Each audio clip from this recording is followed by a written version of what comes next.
네, 라피스 센시블레 저 공항간 면세점에 다 있거든요. 네, 직접 착용해 보고 싶은 분들은 네, 공항 가서 진짜 등산 골프에는 이거 외에는 없어. 가보니까 확실히 가보니까 너무 좋죠. 난 좀 다 뽑아버렸잖아. 뭘 뽑아요? 본전. 안경값 뽑고도 나왔어. 골프에서 바로 라피스 선글라스로 내기 골프 승리하셨습니다. 쏙쏙쏙쏙 들어가. 네. 자, 그러면 오늘은 아침 개장시황이요. 우리 박근형 부장님과 함께하겠습니다. 어서 오십시오. 네, 안녕하십니까? 네. 어서 오세요. 어제 자제분을 군대에 보내신 우리 아버지, 네, 박근형 부장님. 장하십니다. 네. 보낼 아들이 없네. 근데 아드님 군대 3주 간답니다. 왜? 훈련소 갔다가 와서 뭐 기술 네, 저희가 정특? 이제 IT 프로그램 개발자로 좀 취업을 해가지고. 그것도 뭐 네. 네. 3주 갔는데 그래도 마음이 많이 짠하실 것 같아서. 선크림 사갔다는데. 훈련소 들어갔는데 선크림을 또 사들고 들어와서. 군대 많이 좋아졌습니다. 군대 그 옛날에 위장. 위장 크림. 크림. 그러니까 이제 예전에 위장 크림을 이제 사제로 뭐 미샤나 이런 데서 나온 적이 있어가지고 그건 제가 들어봤는데. 옛날에 구두약 바르지 않았어요? 구두약까지. 그건 아니고. 뭐 나만? 네. 구두약 바른 것 같다. 구두약 발랐어요. 맞아, 발랐어. 구두약을요? 구두약 발랐어. 네, 까만 거 구두약 바르잖아요. 네. 근데 아무튼 선크림을 훈련소에 사들고 들어간다는 거는 저는 좀 약간 문화적 충격이 좀 있었고요. 텀블러 사가고. 네. 텀블러 개인 그 물 먹을 때 텀블러 필요하다고 또 앞에서 또 사가더라고요. 그래서 제가 이거 왜 스벅을 사지 그랬는데 그랬는데 아무튼 모르겠습니다. 군인 문화가 약간 달라지고 있는 것 같긴 해요. 자, 일단 오늘 시장은 하락으로 시작합니다. 코스닥 많이 빠지네요. 네, 뭐 거래소도 그렇고요. 뭐 삼성전자가 2%대, 하이닉스도 2.57%, 이제 IT 쪽이 좀 빠지는 게 확실히 보이고요. 통신주들은 좀 방어 논리로 이제 좀 올라가는 것 같고 오늘 같은 날. 그리고 전반적으로 뭐 화학이라든지 철강도 포스코 홀딩스 1.3% 빠지고 있고요. 자동차도 기아가 강보합인데 현대차도 약보합세, 그리고 이제 다른 부품사, 대형 부품사라든지 타이어 업종도 빠지고 있고, 의외로 은행, 그 다음에 보험주들이 플러스권으로 미국 은행 좋았죠. 네, 그래서 이제 올라가는 것 같고요. 그 다음에 전반적으로 건설주도 플러스권입니다. 삼성 엔지니어링이 3% 가까이 상승 중에 있고, 뭐 대우건설도 1.5%, 그리고 조선업종도 오늘은 상당히 견조합니다. 플러스권 유지가 되고 있습니다. 전체적으로 지금 뭐 반도체 소부장들이 뭐 꽤 빠지고 있습니다. 뭐 반도체 제조사들도 빠지고 있기 때문에 대형주와 더불어서 빠지고 있고, 오히려 이제 제약주들이 오늘 많이 올라가네요. 셀트리온이 1.2%, 그리고 헬스케어가 1.8%에서 2%대, 셀트리온 제약이 3.4%, 그리고 삼천당 제약 3.5%.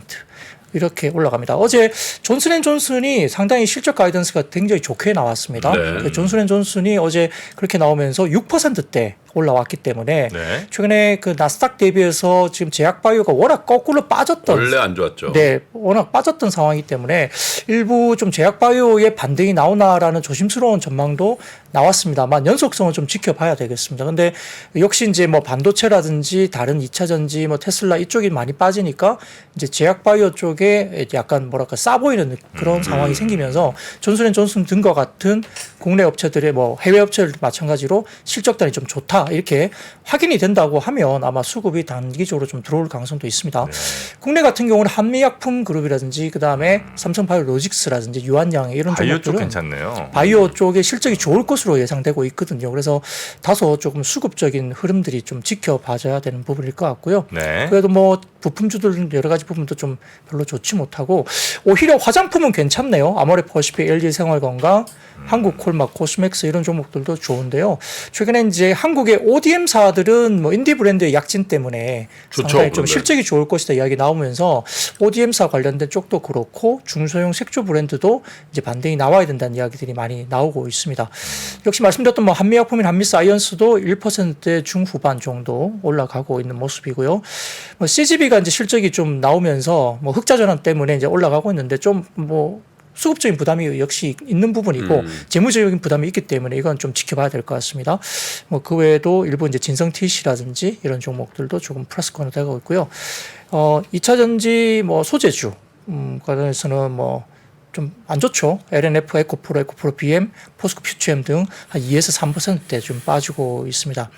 지금 뭐 오늘 전반적으로 이제 상승률 상위 섹터를 보면 뭐 약간 치매 관련된 쪽이라든지 요즘에 이제 가장 중요한 게 이 알츠하이머라든지 비만 이쪽과 관련된 쪽이 굉장히 핫하거든요. 그렇죠. 그래서 이제 위고비 같은 그런 쪽도 지금 이제 글로벌리 이제 좀 유통이 될 걸로 보고 있기 때문에 치매나 비만 이쪽이 또 이제 여러 가지 의학 쪽에서 어떤 뭐 돈을 좀 여러 가지 지원을 받는다든지 이런 것들이 되면서 상당히 주목을 많이 받아요. 특히 이제 우리가 비만 치료제 같은 경우는 조금 연이어서 보면 그 미용기기 쪽하고도 같이 연관을 시킬 수 있습니다. 전공이시잖아요. 뭐 전공이라보다는 이제 제가 주식 때문에 상당히 좀 스터디를 많이 했고요. 네, 피부가 너무 좋아요 지금. 임상을 딱 하시니까. 임상을 직접 할 수 있는 것들을 해봅니다만 네. 상당히 좀 그 위고비나 이런 것들이 나오면 빨리 이렇게 살이 빠지면서 얼굴이 이렇게 주글주글해지는 현상이 많이 있어가지고 최근에 구글 트렌드에서도 이 관련된 쪽에 인모드가 실적 발표 관련된 부분에 가이던스가 대폭 상향되면서 이런 것을 직접적으로 언급을 했다고 합니다. 인모드가 뭐 주름 펴주는 거예요? 네, 그게 이제 미용기기 글로벌 1위 회사인데요. 관련해서 이제 최근에 위고비나 이런 비만 치료제가 급증하면서 관련된 그 검색어가 트렌드가 같이 올라간대요. 미용기기 쪽하고도. 그래서 이제 이런 쪽도 좀 지켜볼 필요가 있겠고. 우리는 아예 문외 아니에요. 네. 그렇습니다. 그리고 이제 뭐 대부분 오늘 뭐 의학, 제약, 바이오 쪽에 뭐 중소형주들까지도 거의만 가네. 예, 괜찮은 네. 모습이고요. 말씀드렸던 뭐 미용기기 제가 말씀드렸죠. 뭐 이런 부분들도 지금 뭐 하이로닉 같은 경우도 괜찮고, 하이로닉. 예, 뭐 그다음에 클래시스도 강보합권이고요. 뭐 이런 부분들이 보이고 일부 이제 이루다나 이런 쪽에 뭐 M&A 관련된 이슈들이 좀 불거지고 매물 있습니다. 나왔잖아요. 뭐 아니라고는 했지만 지금 시장에서는 아예 이제 인수자 후보군을 구체적으로 언급하는 기사들이 나왔기 때문에 이게 좀 정말 아니라고 믿기가 좀 어렵다라는 시장의 반응들이 있습니다. 네. 근데 그럴 수밖에 없는 게 이제 미용기기 쪽의 글로벌 그 1위 탑티어들은 대부분 다 PF 쪽에 팔렸습니다. 그래서 이제 기존의 장비들이 써마즈나 이런 것들 엄청나게 좋기 때문에 이제 잘 되고 있지만 추가적인 R&D나 이런 쪽에 영향이 좀 부족하기 때문에 한국 기업들에 대한 관심이 높죠. 워낙 잘하고 있으니까. 루트로닉도 사갔잖아요, 또. 네, 루트로닉 사갔고 뭐 임플란트도 마찬가지죠. 오스페 임플란트도 매각이 됐고 클래시스도 사실은 베인 캐피탈인가요? 매각이 됐죠. 그러니까 이제 결국 남아 있는 게 이제 지금 제시스 메디칼하고 이루다 정도였는데 제시스 메디칼이 상대적으로 시가총액이 크다 보니까 인수자 입장에서는 이루다가 좀 더 이제 매력적이겠죠. 네. 시가총액이 작으니까 인수대금도 좀 적게 들어가고 그래서 이루다가 좀 붉어지고 있고 그럼 남은 게 뭐냐? 제이시스 메디칼 하나 남았다. 뭐 이런 정도로 해석을 할 수 있습니다. 뭐 통신주들 오늘 뭐 강보합 정도 가고 있고요. 뭐 대부분 다 바이오시밀러까지 대부분 다 좋네요. 뭐 손보사들 아까 말씀드렸고요. 삼성전자는 7만 원이 무너졌네요. 네, 오늘 조금 밀리고 있는 부분인데. 69,800원. 네, 그렇습니다. 다 안 좋아요, 지금. 하이닉스도 2.3% 빠졌고요. 전차. 네, 맞습니다. 20만 원 무너졌고요. 아, 그러네요. 근데 지금 그 코스피에서는 시가총액 상위 종목 중에서는 삼성바이오로직스가 플러스권으로 접어들죠. 제가 말씀드렸던 제약바이오. 삼바. 예. 네. 삼바는 지금 2분기 실적도 괜찮을 것 같고 그다음에 3, 4분기 넘어가면서 이제 4공장 관련된 매출이 3분기부터 본격적으로 반영됩니다. 네. 5공장 일정도 빨리 앞당기고 지고 있어서 상반기까지 지금 수주 잔고가 2조 원이 넘습니다. 작년 연간 했던 수주 잔고를 이미 넘어섰기 때문에 향후에 그렇다면 실적이 굉장히 좋아질 개연성이 높겠죠. 수주 잔고가 많이 올라왔으니까요. 금융보험 괜찮네요. 네, 그렇습니다. 그리고 뭐 자동차 중에서는 기아가 플러스권에 있고 셀트리온 올라가고 있고요. 그다음에 말씀드렸던 뭐 KB금융, 신한지주, 네. 삼성생명 등이 플러스권으로 포진되어 있고요. 삼성화재 등도 괜찮습니다.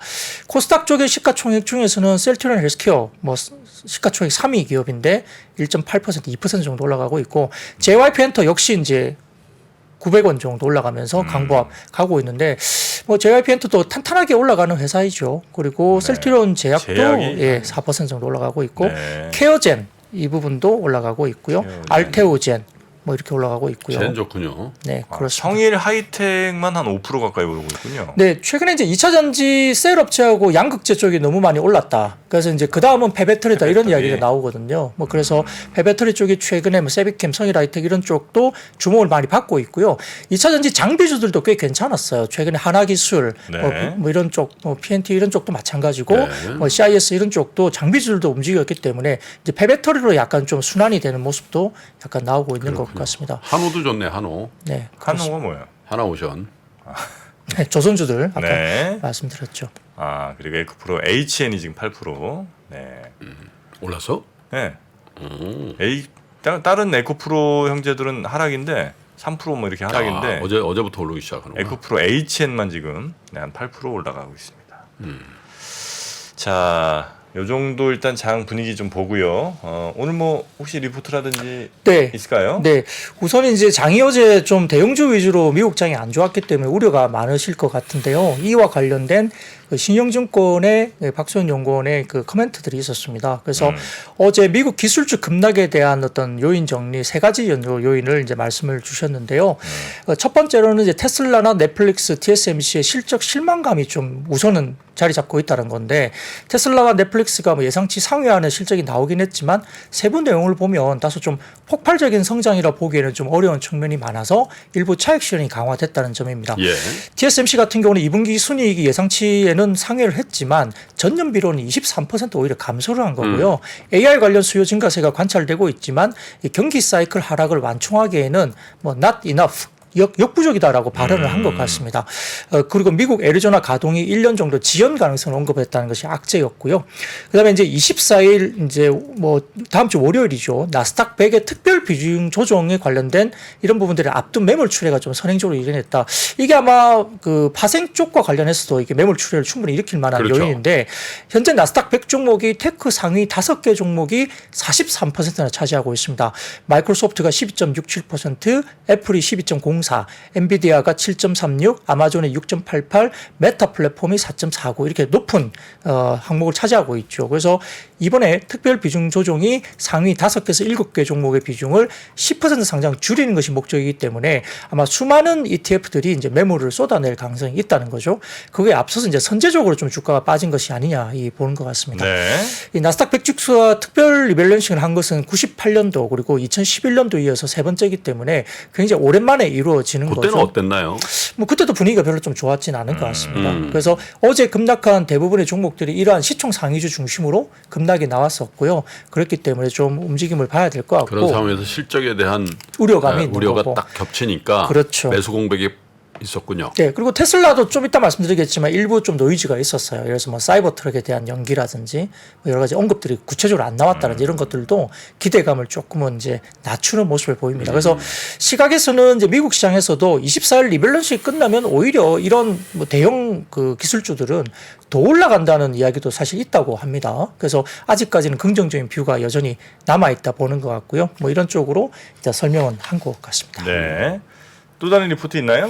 네, 그렇습니다. 아까 말씀드렸던 이제 2차 전지 관련된 쪽인데 메리츠 증권에서는 이제 테슬라 실적 관련된 부분에 대해서 2차 전지 시사점이라는 리포트를 오늘 냈습니다. 그래서 그 올 하반기 테슬라가 기가 텍사스에서 이제 사이버 트럭 출시 예정인데 이제 차량 가격 경쟁력 기반의 뭐 볼륨 그로스 이제 볼륨의 성장 전략과 사이버 트럭 출시로 이제 국내 2차 전지 기업들의 Q 증가의 실제 수혜는 가능하다고 네. 일단 언급을 했습니다.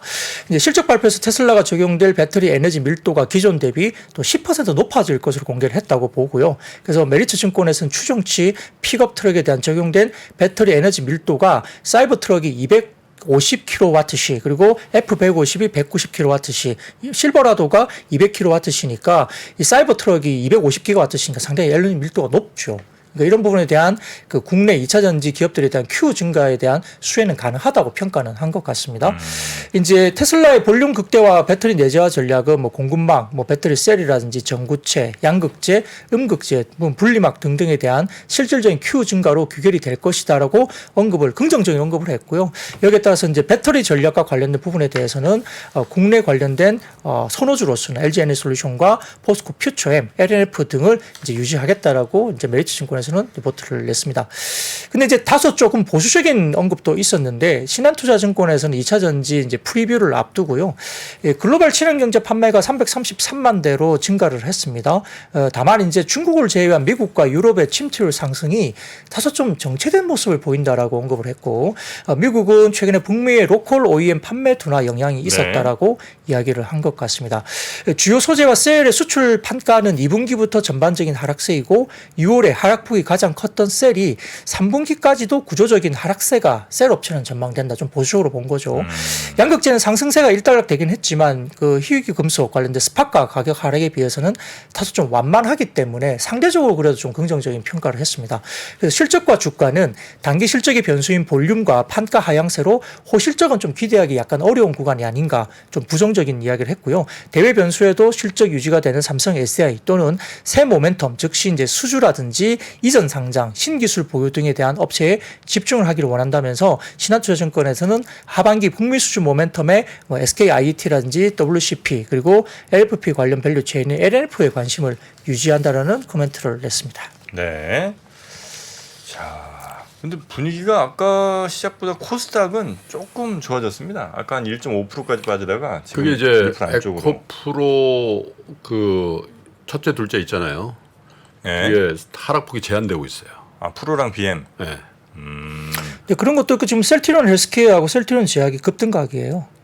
삼성단 제약도 4% 정도 올라가고 있고 뭐 다른 제약주들이 꽤 많이 끌어올리는 모습이 네. 있는 것 같습니다. 자, 이렇게 해서 만약에 한 플러스까지만 해놓으면 이거 굉장히 또 이건 고무적인 거 아니겠습니까? 네, 미국 시장 2% 나스닥 빠졌는데 우리는 그렇죠. 버틴다. 아니 근데 우리가 그거하고 똑같이 테슬라처럼 빠져야 된다는 생각을 버리세요. 네, 그렇습니다. 네.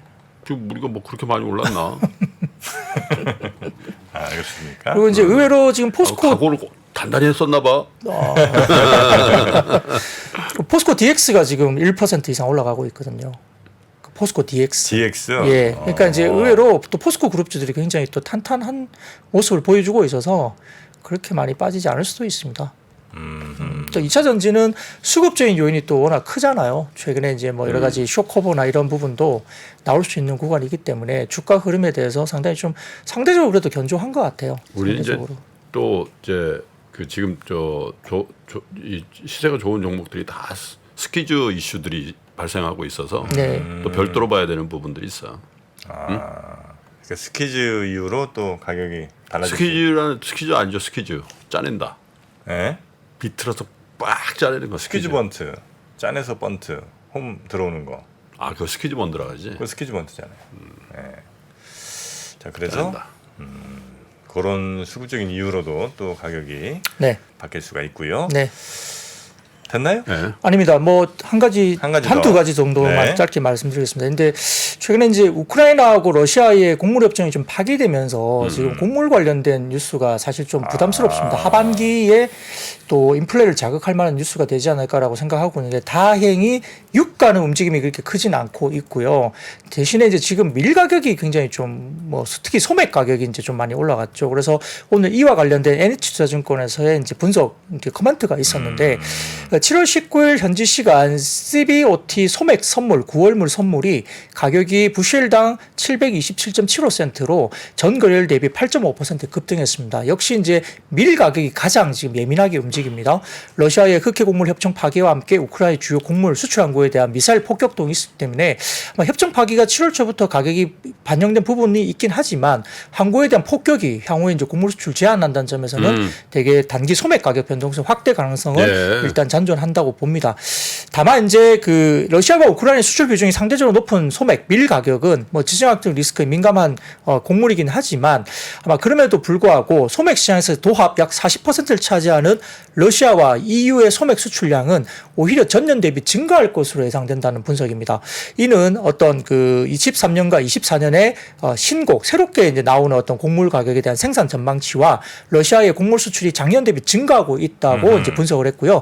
특히 전 세계 소맥 생산은 라니냐가 소멸됨에 따라 지난해 대비 약 650만 톤 증가할 것으로 오히려 기대됩니다. 그러니까 그렇게 많이 급등할 여지는 아니라고 이제 이야기를 한 겁니다. 그래서 수확기 9월 이후로 접어들수록 흑해 지역을 제외한 전 세계 소맥 공급 우려는 완화될 요인이 크다고 이제 언급을 했고요. 네. 또 미국의 농무부에서 집계한 미국의 소맥 파종 면적이 지난해 4,700만 에이커에서 약 5% 증가한 4,900만 에이커를 기록하면서 단기 날씨 변수의 작황이 악화되어도 미국의 소맥 파종 면적 확대에 따른 절대 생산량은 지난해 대비 오히려 높을 것으로 것으로 예상되니까 이 가격 변동성이 엄청나게 치솟거나 이러지는 않을 걸로 보고 있는 거죠. 상당히 다행입니다. 이런 부분들은. 그래서 이런 부분들이 단기적으로 어떤 사료, 뭐 비료, 곡물 이런 종목들이 이제 테마성 움직임이 튀어갈 수 있는데 가격적인 부분에서는 공급량이 증가되면서 좀 안정세를 취할 수 있는 국면이 있다는 것도 염두에 두실 필요가 있겠습니다.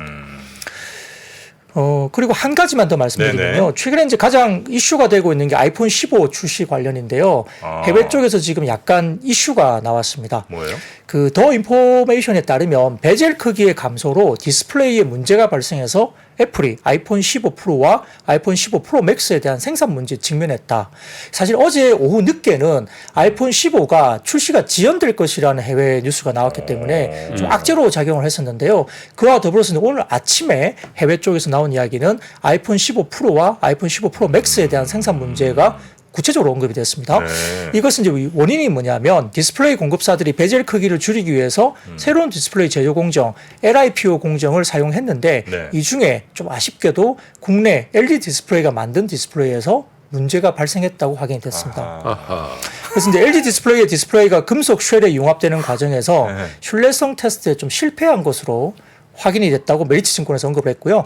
애플이 테스트를 통과할수록 LG 디스플레이의 디자인을 조정하고 있고 이제 조립에 사용할 수 있는 삼성의 디스플레이 패널은 보유하고 있다. 그러니까 삼성은 문제가 없는 거예요. 삼성 디스플레이는 단기적으로 LG 디스플레이에 문제가 있는 걸로 일단 뭐 확인이 됐다고 합니다. 그래서 다만 해당 매체에서는 애플이 아이폰 15 프로와 프로 맥스의 출시를 늦추지는 않을 것으로 본다. 그러니까 어제는 늦어질 것이라고 외신이 보도를 했는데 오늘 아침에는 외신에서 늦추지는 않을 건데 대신 출시 시점에 공급 가능한 제품 수가 상당히 부족하게 될 거다. 제품 수가 많이 나오기 어렵죠. 왜냐하면 아까 삼성 디스플레이 쪽은 문제가 없다고 말씀드렸잖아요. 그러니까 이제 공급을 어느 정도 좀 다변화하면서 약간 물량을 또 조금 하겠죠. 그러다 보니까 아예 이제 출시가 지연되지는 않고 물량이 네. 좀 없을 거다. 좀 이렇게 언급은 했습니다. 그러니까 단기적으로는 LG 디스플레이가 조금 악재로 놓일 수도 있다는 점도 이렇게 주목할 필요가 있겠습니다. LG 디스플레이 최근에 좀 오르지 않았나요? 최근에는 LG 디스플레이가 최근에 이제 디스플레이 패널 가격은 LCD도 올라갔고요. 최근에 좀 흐름들이 그런 면들이 분명히 있었거든요. 그러다 보니까 좀 아주 나쁘지는 않았는데 그래도 뭐 좀 빠지고 있는 국민이 다시 접어들고 이노텍도 사실 또 28만 원대까지도 빠지고 있습니다. 그러니까 약간 이 밸류 체인들이 좀 아쉽게도 좀 조정을 받고 있는 모습이 보입니다. 그렇군요. 자, 다시 한번 그러면 시장 한번 확인하면서 마무리하도록 하겠습니다. 자, 1% 빠지고 있어요. 둘 다. 1%? 네, 코스피 1.09, 코스닥은 1% 정확히. 네, 똑같이 빠지고 있네. 네, 오늘은 수급이 그렇게 도와주질 않는 것 같아요. 외국인들이 현선물 다 팔고 있고 기관도 현선물 다 팔고 있고 외국인은 지금 선물도 2천억 정도 팔고 있거든요. 기관만 2,300억 정도 선물을 바치고 있는데 외국인들이 현선물 다 팔고 있다는 부분들로 좀 경계를 해야 될 것 같고요. 나스닥 하락을 어느 정도까지 반영하네요. 그리고 이제 다음 주에 이제 아까 말씀드렸던 나스닥 100 리밸런싱 그 영향을 좀 봐야 되지 않을까 생각도 아마 외국인 입장에서는 할 수도 있습니다. 네. 네. 자, 그러면 오늘 우리 박근영 부장님과 함께 증시 개장 상황 이 정도로 좀 짚어보고요. 잠시 후에 또 그 C가 무슨 네? 챔피언이라는 뜻인가요? 아닙니다. 이 브랜드에 이제 C가 있기 때문에 뭐 샤넬이에요? 그렇게 오해하는 분들이 많은데요. 아닙니다. 야, 근데 티셔츠가 C는 뭘까? 엣지 있다. 알려줘요. 캡틴. 캡틴 Q가 생각나네요. 갑자기. 예. 캡틴은 아니고 C는 커버넛. 커버넛? 예. 브랜드 중에 커버넛. 커버넛이라는 브랜드가 있습니다. 아는데? 들어는 봤지. 커버넛? 간접 광고 같아서 이거 말하면 안 될 것 같기도 한데. 커버넛 광고주가 뭐 저희한테 광고 주시면 되는데 유명한데? 보면 이렇게 두 분 정적이 흐르는 거 보니까 비싼 데구나.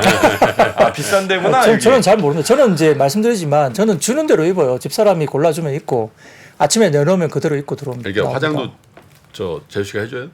그것까지는 아니고요. 화장은 안 합니다. 네. 커버넛. 화장이 아니지. 잘 이렇게 그냥 관리지 관리. 관리는 이제 저녁에 뭐 예를 들어서 둘이 누워서 이제 마스크팩도 하고 피부과 이번에 갔을 때 집사람하고 같이 갔거든요. 네. 예. 집사람의 권고에 의해서 갔습니다. 단골 있어요? 예, 저는 있습니다. 주치의가 있으시죠? 제 주치의. 뭐 많이 비싼 것 같지 않은데?